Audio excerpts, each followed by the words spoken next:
दोस्तों, कैसे हैं आप लोग। एक बार वापस से आपका स्वागत है मेरे चैनल में। आज हम आपके लिए लेके आए हैं साइंस एंड टेक्नोलॉजी का एक टॉपिक है। टॉपिक का नाम हमारे है दूरसंचार प्रौद्योगिकी। टॉपिक का नाम क्या है? दूरसंचार प्रौद्योगिकी, टेलीकम्युनिकेशन टेक्नोलॉजी। इसके अंदर हम बहुत सारी चीज़ों को देखेंगे। पहले हम सूचना के बारे में देखेंगे, फिर संचार के बारे में देखेंगे, फिर दूरसंचार तकनीक के बारे में देखेंगे और इसको थोड़ा विस्तार से देखेंगे। आप हमारे साथ बने रहिए ताकि आपको इसके बारे में अच्छी अच्छी जानकारी मिल सके।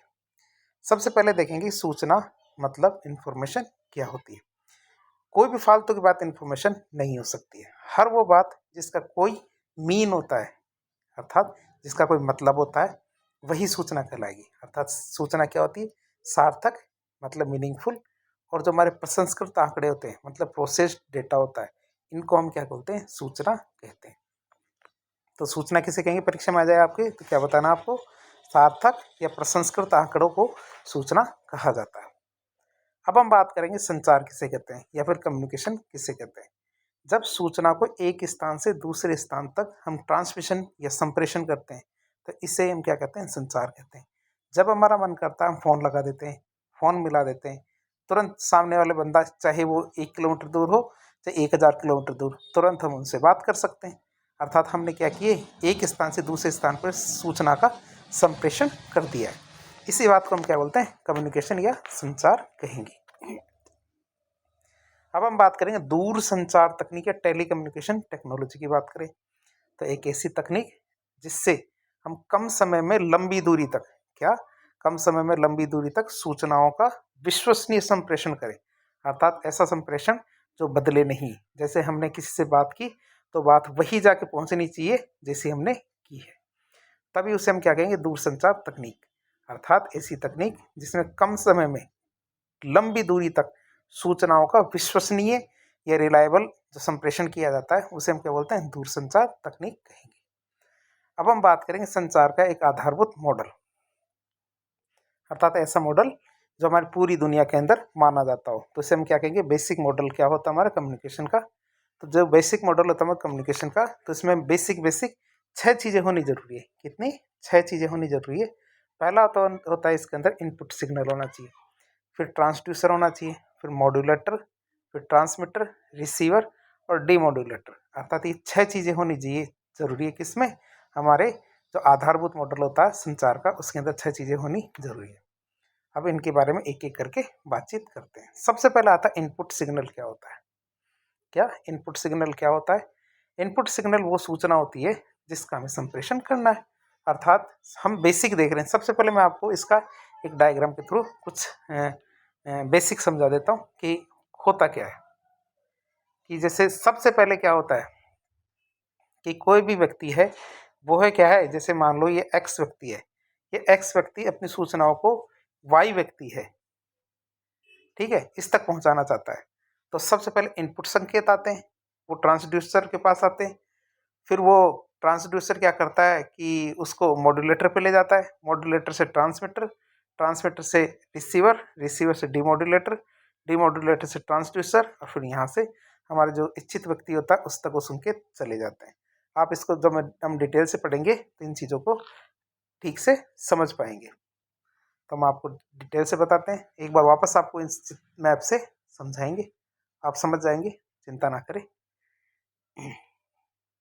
तो सबसे पहले बात करते हैं इनपुट सिग्नल की। इनपुट सिग्नल क्या होता है? इनपुट सिग्नल एक ऐसी सूचना होती है जिसका हमें क्या करना है? संप्रेषण या ट्रांसमिशन करना है, एक जगह से दूसरी जगह भेजना है। अभी जो हमारे इनपुट सिग्नल होते हैं ये क्या क्या हो सकते हैं? कोई लिखित संगीत संदेश हो सकता है कि जैसे हम मैसेज करते हैं, कोई ऑडियो हो सकती है, मतलब जैसे हम किसी को गाना भेजते हैं या कोई बात भेजते हैं, चित्र हो सकता है, फोटो हो सकती है, वीडियो हो सकता है, कोई और भी फाइल हो सकती है, जैसे हमारी वर्ड की फाइल हो सकती है, एक्सेल, कैसी भी फाइल हो सकती है। अर्थात वह सिग्नल ये क्या कहलाता है? हमारे इनपुट सिग्नल किसे कहेंगे? कि वह सूचना जिसका हमें क्या है? संप्रेषण करना है। अब बात करेंगे ट्रांसड्यूसर की। किसकी? ट्रांसड्यूसर की बात करते हैं कि ट्रांसड्यूसर क्या होता है। ट्रांसड्यूसर क्या है? एक मशीन होती है। क्या होती है? एक उपकरण या मशीन होती है जिसके माध्यम से जो हमने इनपुट सिग्नल तैयार किया है उसको विद्युत संकेत या फिर विद्युत संकेत को उसके मूल स्वरूप में अथवा आउटपुट सिग्नल में परिवर्तित किया जाता है। तो ये क्या करता है, इनपुट सिग्नल को तो विद्युत संकेत में, और जो विद्युत संकेत है उसको उसके मूल स्वरूप में बदल देता है। तो आप इसको समझ पाएंगे, जैसा कि हमने चित्र में ये आपको बताया था, ट्रांसड्यूसर है ये हमारा। ट्रांसड्यूसर क्या करता है कि जैसे जो हमारा इनपुट सिग्नल था, इनपुट सिग्नल को किसमें, हमारे विद्युत संकेत में, और फिर यहाँ पे ट्रांसड्यूसर क्या करेगा, जो विद्युत संकेत था उसको हमारे आउटपुट सिग्नल में बदल देगा। आप इस चीज़ को बार बार देखें ताकि आप इस चीज़ों को ठीक से समझ पाएंगे। तो हम दूसरी चीज़ ट्रांसड्यूसर देख ली। अब आता हमारा क्या, मॉड्यूलेटर। क्या आता है, मॉड्यूलेटर। तो मॉड्यूलेटर किससे कहेंगे, मॉड्यूलेटर क्या होता है, विद्युत संकेत जो ट्रांसड्यूसर ने कन्वर्ट किए थे हमारी जो इनपुट सिग्नल को, तो इन विद्युत संकेतों को उच्च आवृत्ति की जो वाहक तरंगे होते हैं उन पर अध्यारोपित करता है। मॉड्यूलेटर क्या करता है, जो हमारे विद्युत संकेत आए थे अभी ट्रांसड्यूसर ने बनाए थे, उनको उच्च आवृत्ति की वाहक तरंगे होती है उनके ऊपर अध्यारोपित करता है। और अध्यारोपण की जो प्रक्रिया होती है इसे हम क्या बोलते हैं, मॉड्यूलेशन कहते हैं। मॉड्यूलेशन किसे कहते हैं, जो हमने ये उच्च आवृत्ति की वाहक तरंगों पर ये अध्यारोपित किए विद्युत संकेतों को, इसी बात को हम क्या बोलते हैं, मॉड्यूलेशन कहते हैं। फिर आता है हमारा ट्रांसमीटर। ट्रांसमीटर क्या करता है, ट्रांसमीटर में एक एंटीना लगा होता है। ट्रांसमीटर में क्या होता है, एक एंटीना लगा होता है जिससे क्या संकेत को माध्यम या चैनल में प्रसारित कर दिया जाता है। अर्थात जिस तरीके से हम भेजना चाहते हैं, जैसे हम वायर के माध्यम से भेजे तो वायर से, और बिना वायर के माध्यम से भेजे तो बिना वायर से, अर्थात जो हमारे सैटेलाइट, तो किसी भी तरीके से ट्रांसमीटर उसको संप्रेषित कर देता है। तो कई प्रकार से भेजा जा सकता है, आगे हम इन सब चीज़ की विधियाँ देखेंगे किस तरह से ये भेजे जाते हैं।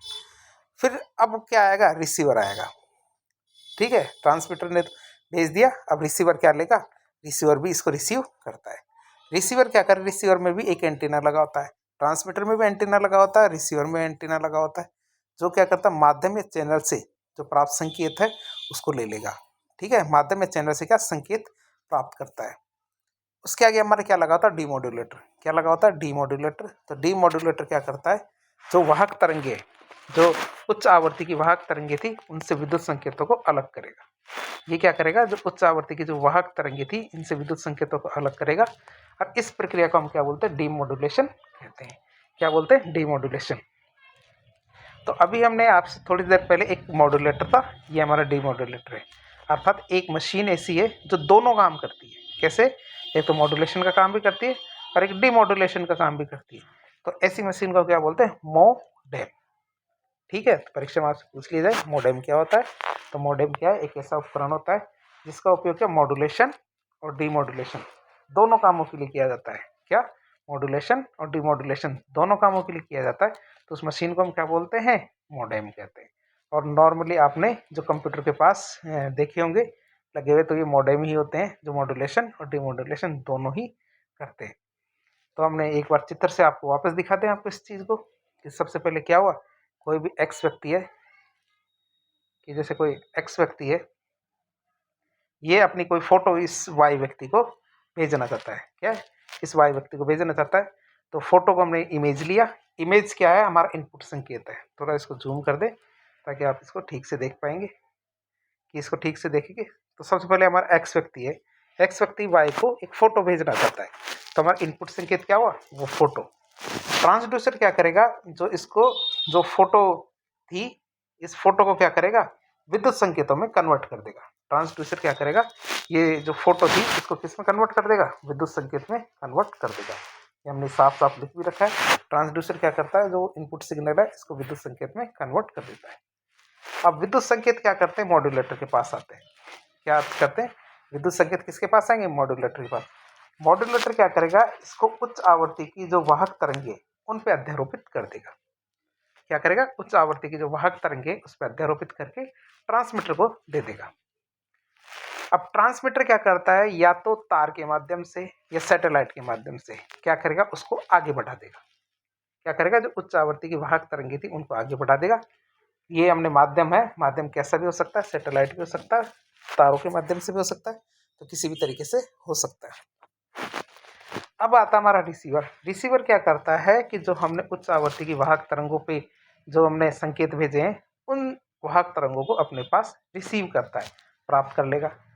अब रिसीव करके ये किसको दे देगा, मॉड्यूलेटर को दे देगा। क्या करेगा, मॉड्यूलेटर को दे देगा। मॉड्यूलेटर क्या करेगा, जो उच्च आवृत्ति की वाहक तरंगे थी क्या उच्च आवृत्ति की जो वाहक तरंगे थी उससे विद्युत संकेतों को अलग करता है। क्या करता है? जो विद्युत संकेत थे इनको क्या करेगा? डिमोडुलेटर इसको अलग करेगा। फिर ये क्या करेगा? इसके आगे आता है हमारा ट्रांसड्यूसर।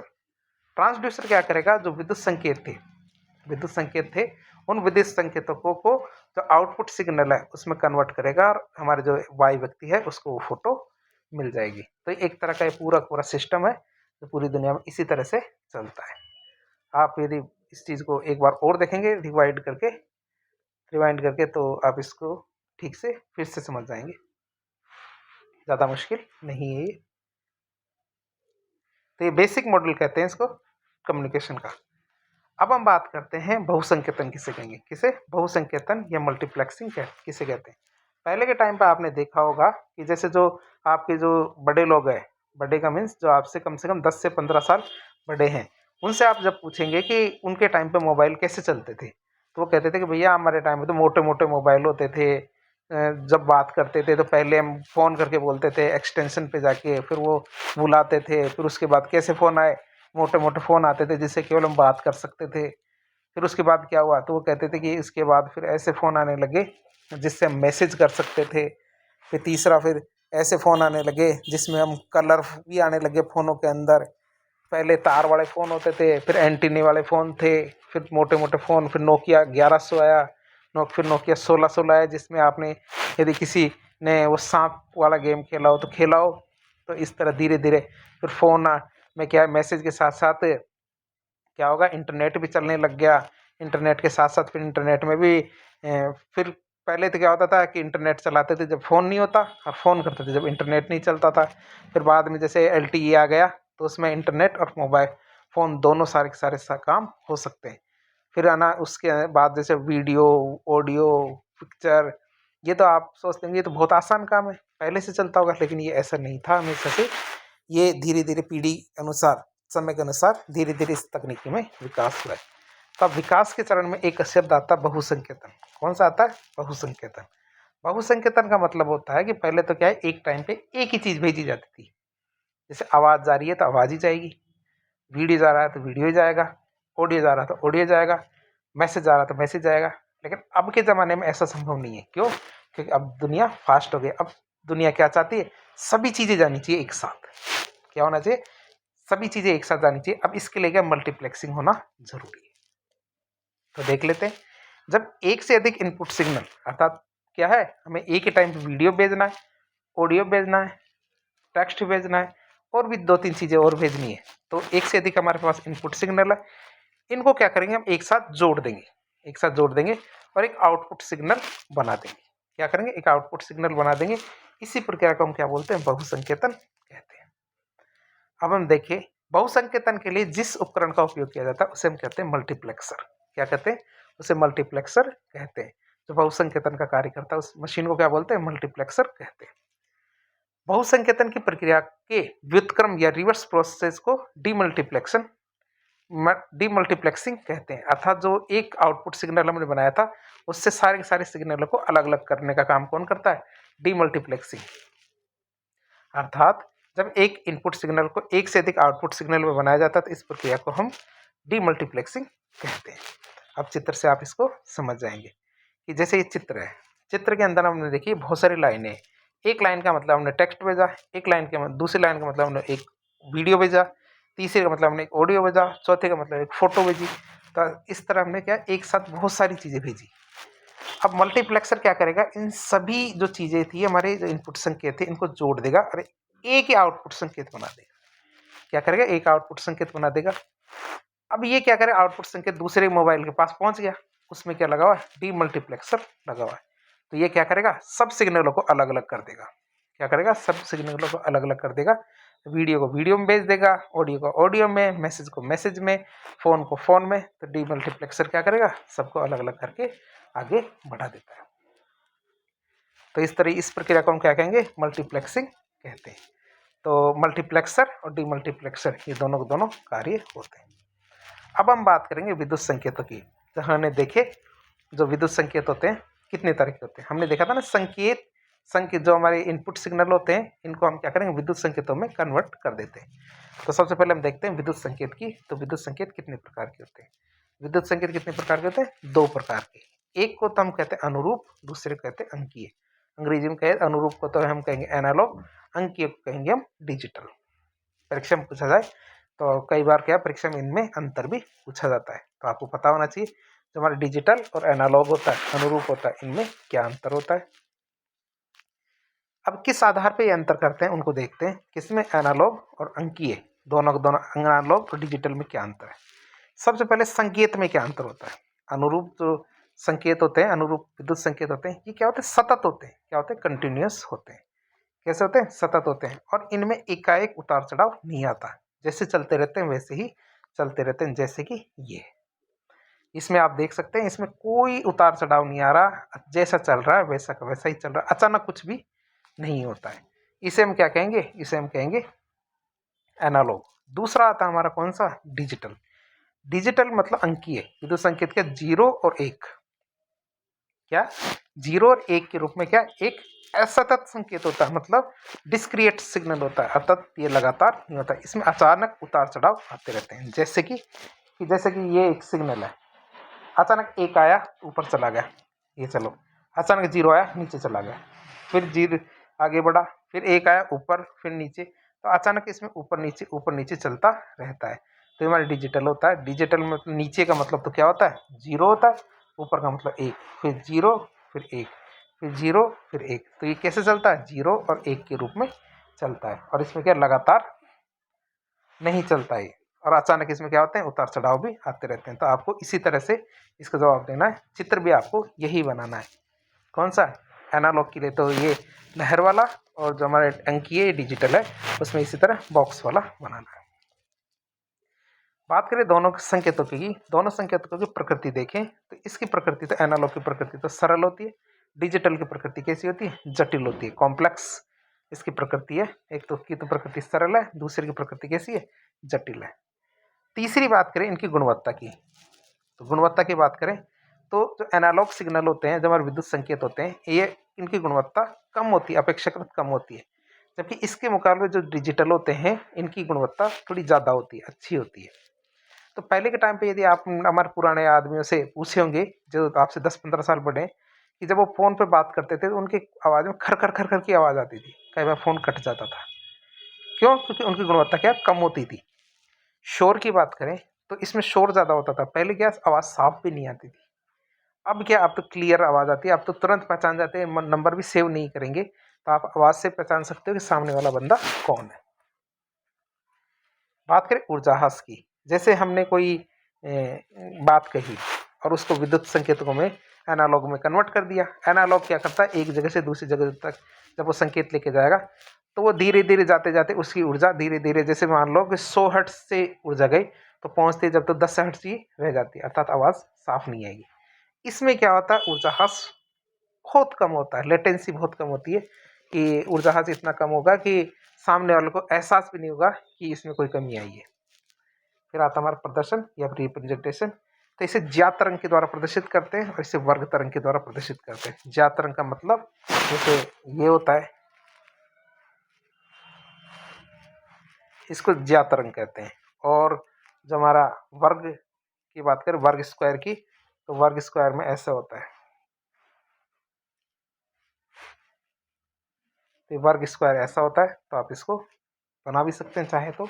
और ऊपर जैसे हमने चित्र भी बताया था इन दोनों का, तो ये चित्र भी इसी में आता है, जो अनुरूप और जो हमारा अंकीय है, तो इसमें चित्र भी सेम टू सेम यही बनता है। उसके अंदर जो हमारा वर्ग वाला और जो हमारा ज्यात तरंग है उसका। ये तो हमने देख लिए जो हमारे विद्युत संकेत है इनके प्रकार। अब देखेंगे हम नेटवर्क के या संचार तंत्र के प्रकार के, टाइप्स ऑफ कम्युनिकेशन सिस्टम या नेटवर्क की बात करें तो ये 5 आधार पे हम क्या करते हैं, इनके प्रकार पढ़ते हैं। कितने आधार पे, 5 आधार पे।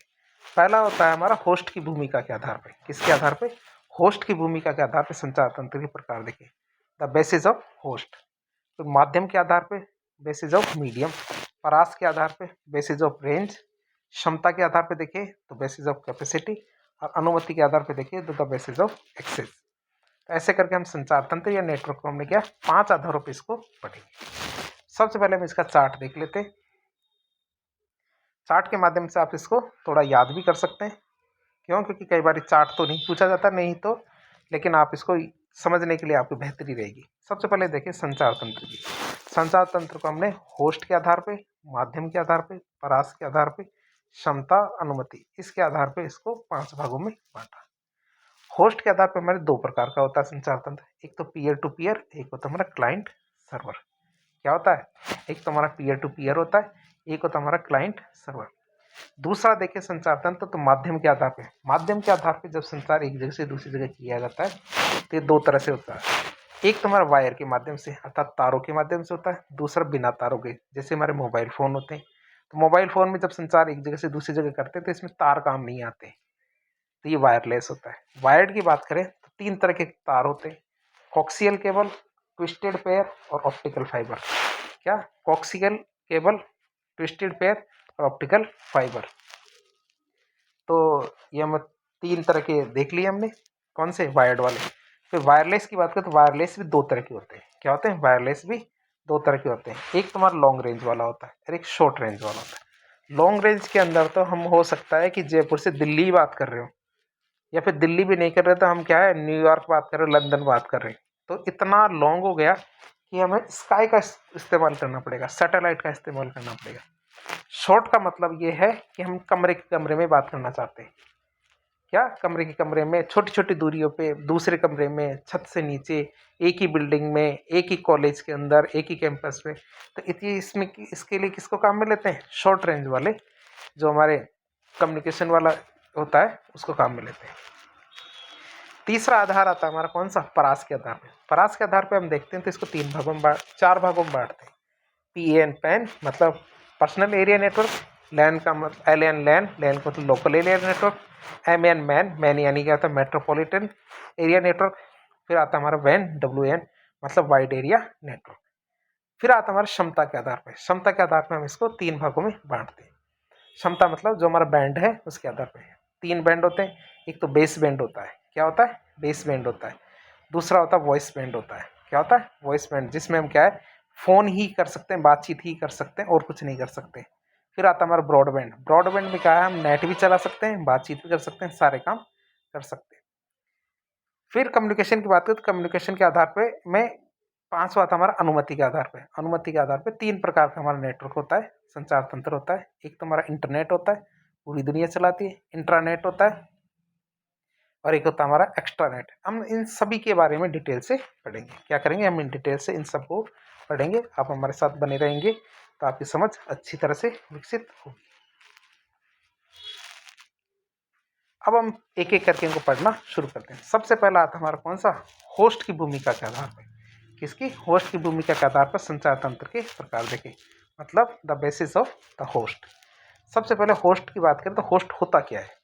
सबसे पहले तो आपको ये पता होना चाहिए कि होस्ट क्या होता है। होस्ट का मतलब होता है कि नेटवर्क से जुड़े हुए सभी सदस्य। कोई भी एक नेटवर्क है, नेटवर्क है जिसमें क्या है जुड़े हुए सभी सदस्य। जैसे कि हाँ, आपने यदि आरपीएससी का फॉर्म भरा, आरपीएससी का फॉर्म का मतलब आपने आरएस का फॉर्म भरा है, तो आप क्या है, आरपीएससी आपके लिए होस्ट है। आरपीएससी क्या है? होस्ट है।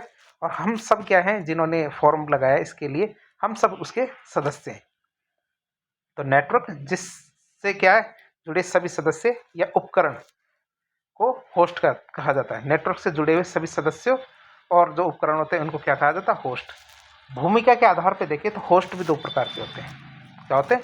होस्ट भी 2 प्रकार के होते हैं। पहला होता है हमारा क्लाइंट, दूसरा होता है हमारा सर्वर। क्या होता है? क्लाइंट और सर्वर 2 तरह के होस्ट होते हैं। किसके आधार पर? भूमिका के आधार पर होस्ट 2 प्रकार के होते हैं।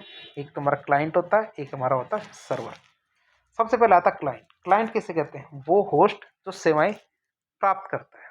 अर्थात हमने सेवाएं प्राप्त की आरपीएससी से, उन्होंने फॉर्म निकाला और हमने सेवा कैसे प्राप्त की? लॉगिन किया और उसमें अपना फॉर्म भर दिया। तो वह होस्ट जो सेवाएं प्राप्त करता है उसे हम कहते हैं क्लाइंट। तो हम क्या है आरपीएससी के क्लाइंट बन गए। दूसरा होता है सर्वर। तो वह होस्ट जो सेवाएं प्रदान करता है और नेटवर्क पर नियंत्रण स्थापित करता है, उसे हम क्या कहते हैं? सर्वर कहते हैं। तो सर्वर कौन हुआ? आरपीएससी हुआ। क्यों? क्योंकि वो सेवाएं देता है और सारा का सारा कंट्रोल क्या है? उसी का ही है। वो चाहे तो मैं फॉर्म ना भरने दे, हो सकता है कि वो कोई ना कोई सेक्शन को बंद कर दे, तो बहुत सारे कार्य होते हैं जो वो कर सकता है, तो नेटवर्क पर वही नियंत्रण स्थापित रखता है, इसीलिए उसे क्या कहेंगे, सर्वर कहेंगे। अब हम देखेंगे होस्ट के आधार पर संचार तंत्र दो प्रकार के होते हैं। क्या होस्ट के आधार पर संचार तंत्र क्या होते हैं, दो प्रकार के होते हैं। हमने वो सारणी के अंदर भी देखी थी। एक तो होता हमारा पीयर टू पीयर संचार तंत्र, दूसरा होता है क्लाइंट सर्वर संचार तंत्र। पहला कौन सा होता है, पीयर टू पीयर संचार तंत्र के बारे में देखें, तो आप इनके नाम आसानी से याद कर सकते हैं, बार बार लिख लिख के यदि याद करेंगे तो याद हो जाएंगे। और वैसे भी आप इसको जैसे समझेंगे तो वैसे भी याद हो जाएंगे। पहला आता है हमारा पीयर टू पीयर।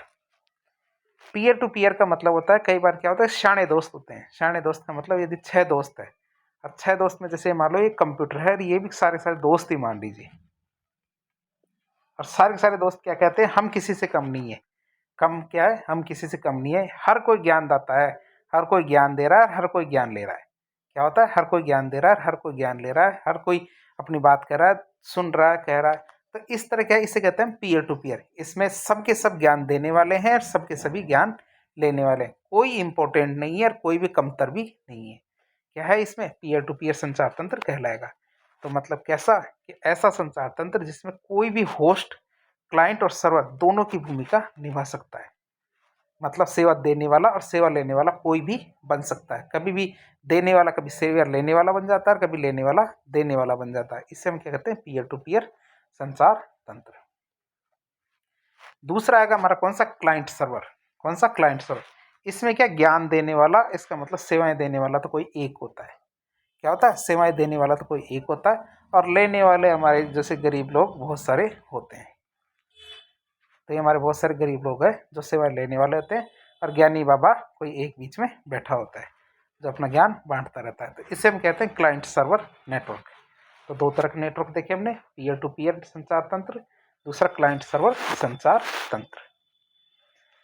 तो हम इसको भी डिटेल से देखें, क्लाइंट सर्वर संचार तंत्र की। ये क्या होगा, क्लाइंट सर्वर संचार तंत्र, तो ऐसा संचार तंत्र जिसमें कुछ निश्चित होस्ट सर्वर की भूमिका निभाते हैं। अर्थात कुछ पर्टिकुलर होस्ट होते हैं, वह क्या है, सर्वर की भूमिका निभाएंगे, और बाकी के सारे होस्ट क्या है, क्लाइंट की भूमिका निभाते हैं। इसे हम क्लाइंट सर्वर संचार तंत्र कहेंगे। इसे हम क्या कहेंगे, क्लाइंट सर्वर संचार तंत्र कहेंगे।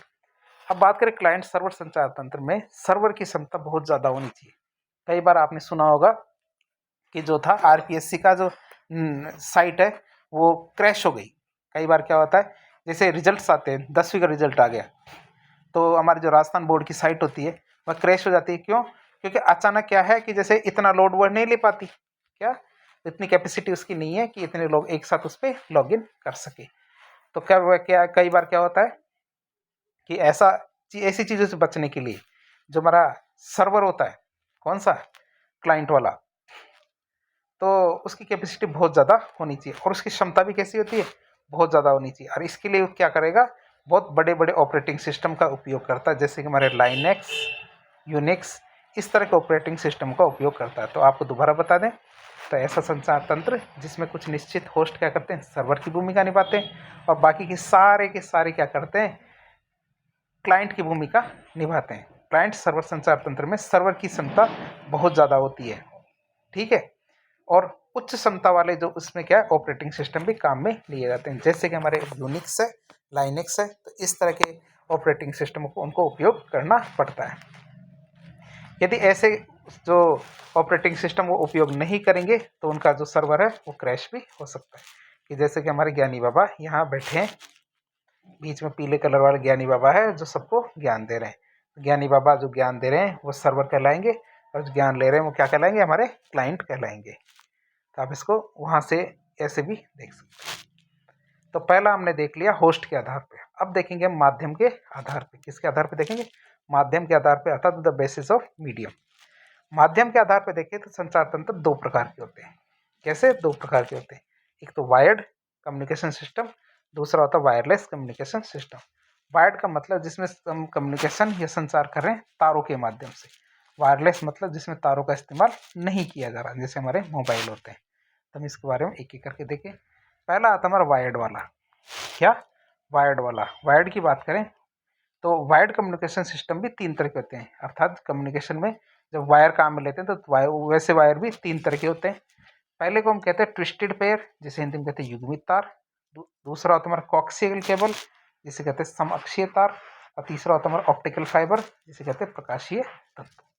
तो आप याद रखेंगे, वायर्ड कम्युनिकेशन सिस्टम में 3 प्रकार के तारों का इस्तेमाल किया जाता है। पहला युग्मित तार, ट्विस्टेड पेयर, दूसरा समअक्षीय तार जिसे कॉक्सियल केबल कहते हैं, और तीसरा ऑप्टिकल फाइबर या प्रकाशीय तंतु।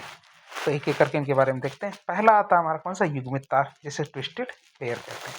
यदि आप किसी भी ऑफिस के अंदर गए होंगे, क्या किसी भी ऑफिस में गए होंगे, ऑफिस में जाने के बाद जो आपने लेन केबल देखी होगी, यदि आपने लेन केबल देखी होगी, लेन केबल में क्या होता है कि एक मोटा तार होता है। मोटे तार के अंदर जब आप उसको जो उसका कवर छीलेंगे तो उसके अंदर से आपको बहुत सारे पतले पतले तार निकलते हुए दिखेंगे, या बहुत सारे पतले पतले तार निकलते दिखेंगे, और वो आपस में गुथे हुए भी होते हैं। क्या होते हैं, आपस में गुथे हुए भी होते हैं, और ये सब हमारे क्या कहलाते हैं, ट्विस्टेड पेयर कहलाते हैं। युग्मित तार या ट्विस्टेड पेयर को तांबे की जो तार होती है, कॉपर वायर, इनको परस्पर लपेट करके बनाया जाता है, ताकि युग्मित तार में क्रॉस टॉक की समस्या उत्पन्न हो। क्या क्रॉस टॉक नहीं होना चाहिए, इसलिए क्या उसको आपस में लपेट दिया जाता है, और आपस में लपेट कर वो बनाया जाता है। और ये क्यों किया जाता है, इसको लपेटना क्यों, क्योंकि इससे क्या है, क्रॉस टॉक की समस्या उत्पन्न नहीं होगी। बात करें आगे, युग्मित तार में एनालॉग सिग्नल होते हैं। कौन से, डिजिटल नहीं, कौन से, एनालॉग सिग्नल प्रवाहित होते हैं। कैसे सिग्नल प्रवाहित होते हैं, एनालॉग सिग्नल प्रवाहित होते हैं। और इसकी दिक्कत ये है कि इसमें हम ज़्यादा ट्रांसमिशन नहीं कर सकते हैं। इसकी क्षमता क्या होती है, सीमित, अर्थात लिमिटेड कैपेसिटी होती है। किसमें, हमारे ट्विस्टेड पेयर में। बात करें हम डेटा की, तो युग्मित तार की ट्रांसमिशन दर सीमित होती है, समिति नहीं, सीमित होती है। जैसे कि हमारी कितनी, 1 से 10 Mbps, इससे ज़्यादा नहीं होती है। पहले यदि आपने किसी से सुना हो कि पहले कंप्यूटर में नेट नहीं चलता था, नेट चलाने के लिए क्या किया जाता था, मोबाइल से एक तार के माध्यम से हम कंप्यूटर में कनेक्ट करते थे। या फिर आपने देखा हो, जैसे मोबाइल से हम क्या कर रहे हैं, कंप्यूटर में कोई भी मूवी डाल रहे हैं, गाना डाल रहे हैं, ट्रांसमिशन कर रहे हैं, कि मोबाइल से कंप्यूटर में, कंप्यूटर से मोबाइल में कर रहे हैं, तो हम एक तार का इस्तेमाल करते हैं। क्या करते हैं, तार का इस्तेमाल करते हैं, केबल का इस्तेमाल करते हैं। अरे तो केबल को आप अंदर से ध्यान से देखोगे तो वह हमारी युग्मित तार होती है। युग्मित तार की बात करें तो युग्मित तार अल्प दूरी के संचार के लिए प्रयुक्त होता है, अर्थात कम दूरी तक हमें यदि संचार करना है तो इसके लिए युग्मित तार इस्तेमाल करना पड़ेगा। युग्मित तार क्या होता है, अपेक्षाकृत सस्ता होता है, महंगा नहीं होता। और इसके उदाहरण बात करें तो हमारे लैन केबल होती है, लोकल एरिया नेटवर्क में जो केबल्स काम आती है, वो हमारी क्या होती है, युग्मित तार में दिखती है। तो आप देख सकते हैं ये हमारी ऐसे होती है। ये तो हमारे शाफ्ट है, ये जैकेट है जिसके तार के चारों तरफ है। ये ट्विस्टेड पेयर है, जैसे 2 तार है, 2 तारों के ऊपर ये, यदि आप ध्यान से देखेंगे इसको, तो इनके ऊपर भी कवर है। क्या, इनके ऊपर भी कवर है। और साथ ही साथ देखें तो ये हमारे 1 2, एक तार ये है, एक तार ये आपस में गुथे हुए हैं, और ये हमारा जैकेट है। तो ट्विस्टेड पेयर की बात करें तो ट्विस्टेड पेयर हमारे जो लैन केबल होती है, तो लैन केबल के अंदर काम आता है। और आपने बहुत बार देखा होगा, लेकिन आप यदि नहीं पहचान पा रहे हैं तो हो सकता है आपने कभी इन पे गौर ना किया हो। अब अगला आता है हमारा समअक्षीय केबल, जिसको कॉक्सियल केबल भी कहते हैं। किसको, समअक्षीय तार की बात करें, समअक्षीय तार तो ऐसा कोई बंदा नहीं होगा इस जमाने के अंदर जिसने ये नहीं देखा। अर्थात जो हमारे डिश के तार होते हैं, डिश के तार हमारे कॉक्सियल केबल होते हैं। डिश के तार तो ऐसा कोई भी नहीं होगा जिसने डिश के तार भी ना देखे हो। बात करें समअक्षीय तार, ये एक क्या होता है, एक तांबे का तार होता है। अब आप सोचेंगे डिश के तार में तांबे का तार कहाँ आ गया, डिश के तार में देखोगे तो बीचों बीच तो एक तांबे का तार ही होता है और कुछ नहीं होता। क्या होता है, कॉक्सियल केबल में बीचों बीच एक तांबे का तार होता है, बाकी सारे तामझाम उसके बाहर होते हैं। क्या होते हैं, बाकी के सारे तामझाम उसके बाहर होते हैं, लेकिन बीचों बीच आप ध्यान से देखेंगे तांबे का तार होता है। समअक्षीय तार में अनुरूप या एनालॉग और डिजिटल दोनों प्रकार के संकेत भेजे जाते हैं। इसीलिए तो हमारे डिश के अंदर इतना बढ़िया बढ़िया चैनल आ जाते हैं, तुरंत फटाफट आ जाते हैं। तो इसके कारण क्या है, क्यों, क्योंकि इन तारों में अनुरूप मतलब हमारे एनालॉग और अंकीय मतलब डिजिटल दोनों तरह के संकेत एक जगह से दूसरी जगह जा सकते हैं। समअक्षीय तार की क्षमता अपेक्षाकृत जो हमारे कॉक्सियल केबल थी, वो जो ट्विस्टेड पेयर वाले अभी देखे थे हमने केबल, उससे बढ़िया होती है, लेकिन सबसे बढ़िया नहीं होती है। क्या, सबसे बढ़िया तो हमारे ऑप्टिकल फाइबर की होगी। तो इसकी कैपेसिटी या क्षमता की बात करें तो इससे थोड़ी ज़्यादा होती है, कंपैरेटिवली ठीक होती है। समअक्षीय तार की ट्रांसमिशन दर की अपेक्षा अगर उच्च का मतलब कितनी थी 400 MBPS तक होती है। इसीलिए हमें क्या है टीवी के अंदर फुल HD के नाटक देखने को मिलते हैं, मूवीज़ देखने को मिलती है। तो इसका कारण क्या, हमारा कॉक्सियल केबल। क्यों? क्योंकि इसमें डिजिटल और एनालॉग दोनों तरह की विद्युत संकेत प्रसारित हो सकते हैं। अब ये दिखाएं आपको, तो ये तो आपने लगभग सभी ने देखे होंगे। तो इसके अंदर क्या होता है, ये हमारा कॉपर का तार है, कॉपर वायर है बीचों बीच। फिर इंसुलेशन एक काला काला काला काला देखा होगा, किसी ने वो सफ़ेद सफ़ेद देखा होगा, किसी ने काला काला देखा होगा, लेकिन ये इंसुलेशन होता है तार के जस्ट ऊपर। फिर एक जाली लगी होती है, किसी के कॉपर की होती है, किसी में एल्युमिनियम की होती है, लेकिन एक जाली लगी होती है उसके जस्ट ऊपर। और फिर आउटसाइड इंसुलेशन होता है।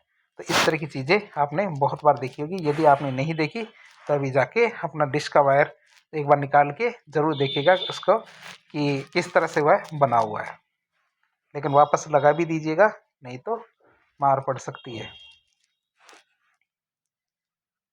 बात करें हम समअक्षीय कॉक्सियल केबल की, तो कॉक्सियल केबल सीमित दूरी के जो संचार तंत्र होते हैं अर्थात लिमिटेड डिस्टेंस के जो कम्युनिकेशन होते हैं, इनके लिए काम में आते हैं। अर्थात ज़्यादा दूरी तक नहीं ले जा सकते, लेकिन ऐसा भी नहीं कि थोड़ी दूर तक, थोड़ी दूर तो ले ही जा सकते हैं। समअक्षीय तार की जो लागत है प्रकाशीय तंतु की तुलना में थोड़ी कम आती है, अर्थात थोड़ा सस्ता रहता है, इतना भी महंगा नहीं होता। लेकिन ट्विस्टेड पेयर होते हैं, ट्विस्टेड पेयर से तो थोड़ा महंगा होता है, लेकिन हमारे जब ऑप्टिकल फाइबर्स होते हैं प्रकाशीय तंतु, इससे तो सस्ता ही होता है। समअक्षीय तार का उदाहरण होता है जैसे हमारे टीवी का जो केबल तार होता है, केबल वायर होती है, वो इसका अच्छा उदाहरण माना जा सकता है। तीसरा आता है हमारा कौन सा, प्रकाशीय तंतु ऑप्टिकल फाइबर, क्योंकि जमाना भी हमारा क्या है, ऑप्टिकल फाइबर का ही है। प्रकाशीय तंतु क्या है, सिलिका या कांच का या प्लास्टिक से बना होता है। ठीक है, तो ये तीन तरह से हो सकता है, किसी न किसी चीज़ से बना हो सकता है। किस किस से, या तो सिलिका से बना हो सकता है, या कांच से, या प्लास्टिक से बना हो सकता है। प्रकाशीय तंतु में प्रकाश के रूप में डिजिटल सिग्नल प्रवाहित होते हैं। इसमें क्या एनालॉग की जरूरत ही नहीं है, क्योंकि एनालॉग का तो गया जमाना। अब जरूरत किसकी है, डिजिटल जमाने की है, क्योंकि बच्चे भी डिजिटल हो रहे हैं तो हमारे तार भी डिजिटल होने जरूरी है। तो वही बात है, तो इसलिए क्या है, इसके अंदर डिजिटल सिग्नल ही जा सकते हैं। इससे पहले वाले दोनों थे, उसमें डिजिटल और एनालॉग दोनों जा रहे थे। और शुरू वाला जो हमारा ट्विस्टेड पेयर था उसके अंदर तो केवल एनालॉग ही जा रहा था। अब बात करें हमारे प्रकाशीय तंतु की। प्रकाशीय तंतु क्या, प्रकाश के पूर्ण आंतरिक परावर्तन के सिद्धांत पर काम करता है। किस पे काम करता है, प्रकाश के पूर्ण आंतरिक परावर्तन के सिद्धांत पे काम करता है। ये सिद्धांत आपने देखा होगा। तो इसमें क्या होता है कि जब प्रकाश किरण क्या होती है, एक माध्यम से दूसरे माध्यम में जाती है। क्या, एक माध्यम से दूसरे माध्यम में जाती है। जैसे हमारी कि इसके अंदर यहाँ बता दें, एक ये हमारे तल है, ये हमारे जैसे ये ठोस है, सॉलिड है, ये हमारा क्या है, गैस है या लिक्विड है। तो कैसे मान सकते हैं, गैस है, लेकिन इसकी सांद्रता ज़्यादा है, इसकी सांद्रता कम है। जब प्रकाश किरण के नीचे से यहाँ से भेज रहे हैं, यहाँ से ऊपर की तरफ जाती है, तो क्या है, अपने जो मार्ग होता है उससे मुड़ जाती है और हल्की सी तिरछी हो जाती है। तो आप इसको और भी देख सकते हैं। फिर यदि मान लीजिए इस प्रकाश किरण को हम थोड़ा सा साइड कर दें, अर्थात और ऊपर से भेजें, इधर से भेजेंगे, तो ये वापस उसी माध्यम में चली आएगी जिस माध्यम से गई है। तो आप इसके लिए हम क्या, आपके लिए अलग से वीडियो बनाएंगे। वैसे हम फिजिक्स के अंदर इसको डिटेल से समझा चुके हैं। यदि आपने वह वीडियो नहीं देखा हमारे प्रकाश का, तो वह आप देखें, इससे आप पूर्ण आंतरिक परावर्तन को ठीक से समझ पाएंगे। जो हमारे फिजिक्स का प्लेलिस्ट के अंदर आप जाके देख सकते हैं, प्रकाश वाला टॉपिक है, उसके अंदर इसको बहुत डिटेल से बताया गया। किसको, ये हमारा प्रकाश के पूर्ण आंतरिक परावर्तन के सिद्धांत। आगे हम बात करें प्रकाशीय तंतु की, तो प्रकाशीय तंतु तांबे के तार से 100 गुना ज़्यादा सूचनाएं प्रसारित करता है। प्रकाशीय तंतु तांबे की तुलना में 25 गुना ज़्यादा हल्का होता है। तो हम ये बात करें कि हम प्रकाशीय तंतु को इस्तेमाल क्यों करें, कारण क्या है। पहला कारण तो यह है कि ये 100 गुना अधिक ज़्यादा सूचनाएं भेज सकता है। दूसरी, 25 गुना हल्का होता है। तीसरी बात, प्रकाशीय तंतु तांबे के तार की तुलना में 10 गुना कम स्थान घेरता है। करनी कम है, क्या, कम स्थान घेरता है। आगे बात करें ऑप्टिकल फाइबर में डाटा संचरण, क्या, ऑप्टिकल फाइबर में डाटा संचरण की जो गुणवत्ता होती है, गुणवत्ता दर होती है, वो अच्छी होती है। गुणवत्ता भी अच्छी होती है और दर भी अच्छी होती है, अर्थात साफ साफ भी जाएगा और स्पीड से भी जाएगा। प्रकाशीय तंतु का उपयोग लंबी दूरी के संचार के लिए किया जा सकता है। क्यों, क्योंकि प्रकाशीय तंतु में ऊर्जा का ह्रास, मतलब जो उसका नुकसान नगण्य होता है, अर्थात न के बराबर होता है। बात करें प्रकाशीय तंतु की, तो प्रकाशीय तंतु की लागत अपेक्षाकृत ज़्यादा आती है, पैसे ज़्यादा लगते हैं लेकिन काम बढ़िया होता है। अब हमें क्या चाहिए, पैसे खर्च हो जाए तो हो जाए लेकिन काम बढ़िया होना चाहिए। कई लोग तो ऐसे सोचते हैं, लेकिन हमें दोनों ही चीज़ें देखनी चाहिए, काम भी बढ़िया करना है और पैसे भी ज़्यादा नहीं लगने चाहिए। तो अब बात करें प्रकाशीय तंतु की। प्रकाशीय तंतु की बात करें तो प्रकाशीय तंतु की संरचना कैसी होती है। किसकी बात करें, प्रकाशीय तंतु की संरचना। तो प्रकाशीय तंतु में मेन हमारे चार चीजें होती है। कितनी चीजें होती है, चार चीजें होती है। पहली होती है हमारे कोर, दूसरा होता है क्लैडिंग, तीसरा होता है बफर और चौथा होता है हमारा आउटर जैकेट। तो इसमें ये कोर तो रह गया, कोर रह गया तो अब कर देंगे हम कोर को, यहाँ पे कोर लिख देंगे।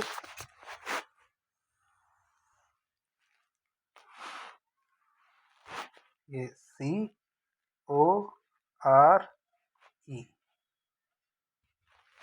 ठीक है, CORE कोर आ गया। तो कोर को हम कैसे पीछे छोड़ सकते हैं, कोर को हम पीछे नहीं रहने देंगे। तो इसमें चार मेन कंपोनेंट होते हैं हमारे किसके, ऑप्टिकल फाइबर के। तो ऑप्टिकल फाइबर का पहला कंपोनेंट हमारा कोर, CORE कोर, फिर आता है हमारा क्लैडिंग, फिर आता है हमारा बफर और चौथा आता है हमारा आउटर जैकेट या बाह्य आवरण। तो इसके बारे में देखें तो ये आप चित्र से वैसे भी समझ पाएंगे कैसे। ये हमारा बाह्य आवरण है, बाहर का ये वाला। फिर हमारा बफर होता है जो आउटर जैकेट और क्लैडिंग इन दोनों को अलग अलग करता है। अगला हमारा कौन सा होता है, कोर होता है, जो बीचों बीच एक तार देख रहे हैं आप, ये प्लास्टिक का, सिलिका का, कांच का बना होता है, ये हमारा कोर होता है। हम इन सब चीज़ों को डिटेल से देखेंगे। सबसे पहला आता है हमारा कोर। क्या, कोर आता है। कोर की बात करें तो कोर प्रकाशीय तंतु का सबसे भीतरी हिस्सा होता है, अर्थात सबसे अंदर की तरफ देखें तो हमारे क्या होता है, कोर होता है। और जिसमें सिग्नल प्रवाहित होता है, अर्थात इसी के माध्यम से सिग्नल एक जगह से दूसरी जगह जाता है, उसे हम क्या कहते हैं, कोर कहते हैं। ये हमारे किससे बना होता है, कांच प्लास्टिक से बना होता है। प्रकाशीय तंतु का कोर क्या है, कोर वाला भाग कांच का या प्लास्टिक से मिलकर बना हो सकता है। कोर की बात करें तो कोर का अपवर्तनांक अर्थात जो रिफ्रैक्टिव इंडेक्स होता है क्लैडिंग से ज़्यादा होता है। क्लैडिंग तो आपने देखा हो, क्लैडिंग जस्ट इसके ऊपर का आवरण होता है, बीच वाला तीसरे नंबर का। तो इससे ज़्यादा इसका क्या होता है, हमारा अपवर्तनांक, ये हमारा रिफ्रैक्टिव इंडेक्स होता है, इससे ज़्यादा होता है। इसलिए क्या, जो हमारा प्रकाशीय संकेत है इसका पूर्ण आंतरिक परावर्तन संभव हो पाता है। इसीलिए हमारे क्या है, जो सूचनाएं तेजी से चल पाती है। अब बात करेंगे दूसरे कंपोनेंट की। दूसरा कंपोनेंट होता है हमारा कौन सा, क्लैडिंग। दूसरा कंपोनेंट कौन सा, क्लैडिंग। तो क्लैडिंग क्या है, प्रकाशीय तंतु में कोर के ऊपर का भाग होता है। कोर के जस्ट ऊपर क्या होता है, क्लैडिंग होता है, जिसका अपवर्तनांक कम घनत्व के कारण क्या, कोर से कम होता है। क्या, ये चीज आपको याद रखनी है, किसकी, अपवर्तनांक की। तो इसका अपवर्तनांक क्या, कम घनत्व वाला होता है, और जिससे किससे, कोर से कम घनत्व वाला होना चाहिए, तभी तो पूर्ण आंतरिक परावर्तन होगा। अगर पूर्ण आंतरिक परावर्तन ही नहीं होगा तो फिर तो इस सिद्धांत के अनुसार सूचना आगे बढ़ ही नहीं पाएगी। इसके कारण क्या, कोर से कम होता है इसका घनत्व। क्लैडिंग प्रकाश को पुनः कोर में ही रिफ्लेक्ट कर देता है, जिससे क्या कहते हैं, परावर्तित कर देगा। फिर आता हमारा बफर। बफर क्या करता है, प्रकाशीय तंतु में कोर और क्लैडिंग को अन्य भागों से अलग करता है। क्लैडिंग, बफर क्या करता है, बफर प्रकाशीय तंतु में कोर और क्लैडिंग को अन्य भागों से अलग करता है। फिर बात करें हमारे बाह्य आवरण, जिसे आउटर जैकेट कहते हैं। तो बाह्य आवरण प्रकाशीय तंतु का सबसे बाहरी भाग होता है। क्या होता है, सबसे बाहरी भाग होता है, जो क्या करता है, प्रकाशीय तंतु को बाहरी आघातों से बचाता है। क्या करता है, प्रकाशीय तंतु को बाहरी आघातों से बचाएगा। जैसे कि हमारी ये एक ऑप्टिकल फाइबर है। क्या है, ऑप्टिकल फाइबर है, जिसमें क्या है, ये एक किरण गई इधर और आगे न जाके इससे थोड़ी नीचे चली गई, वापस उसी माध्यम में घूमती रहेगी। ये किरण क्या है, वापस उसी माध्यम में घूमती रहती है। तो हमारी कोर वाला एरिया है। अब साथ ही साथ जैसे ऑप्टिकल फाइबर का क्वेश्चन आता है आपके, तो मेंस में आता है, तो मेंस में आप इसको चित्र को भी बनाना पड़ेगा। तो देख सकते हैं ये हमारे कोर के अंदर का ब्लू लाइन है, ये है। अब बात करेंगे प्रकाशीय तंतु के उपयोग की। प्रकाशीय तंतु के उपयोग कहाँ कहाँ किए जा सकते हैं। तो देखिए, प्रकाशित यूज ऑफ ऑप्टिकल फाइबर, तो सूचना के संचार में किया जा सकता है, इंफॉर्मेशन के ट्रांसमिशन में। एंडोस्कोपी, अर्थात जो हमारे मेडिकल के अंदर एंडोस्कोपी की जाती है और लेजर थेरेपी होती है, इसके अंदर भी हमारे प्रकाशित तंतु का उपयोग करते हैं। और सजावट के सामानों में हमारे क्या है, प्रकाशित तंतु का उपयोग किया जाता है। एंडोस्कोपी का हम थोड़ा डिटेल से आपको चित्र में भी दिखा सकते हैं। तो इसमें क्या, एक वायर होता है, ये वायर होता है जो मुंह के माध्यम से आपके जो आमाशय है, आमाशय की तरफ भेजा जाता है, ताकि जो आपके आहार नाल है उसकी जो समस्या है उनके बारे में पता चल सके। और इसको क्या वायर के माध्यम से कंप्यूटर से जोड़ दिया जाता है ताकि आपको जो शरीर के अंदर जो भी समस्याएं हैं उनके बारे में पता चल सके। इसमें लाइट, कैमरा, टूल्स सभी लगे होते हैं इस वाले छोटे से हिस्से के अंदर, जिससे क्या शरीर के अंदर यदि कोई तोड़ फोड़ करनी है, टूट फूट करनी है, त्वचा या जो हमारे टिश्यूज़ है इसके कुछ नमूने लेने हैं, तो ये सारे कार्य किए जा सकते हैं। वीडियो थोड़ा लंबा हो रहा है तो आज के लिए इतना ही रखेंगे, अगले पार्ट में आगे का देखेंगे। तो इस प्रकार की इन्फॉर्मेटिव वीडियो देखने के लिए हमारे चैनल से जुड़े। वीडियो पसंद आता तो वीडियो को लाइक करें, चैनल को सब्सक्राइब करें। ये हमारा पार्ट 1 है, इसके और भी पार्ट बनेंगे, तो आप हमारे साथ बने रहें और हमारे सभी वीडियो को देखें। धन्यवाद।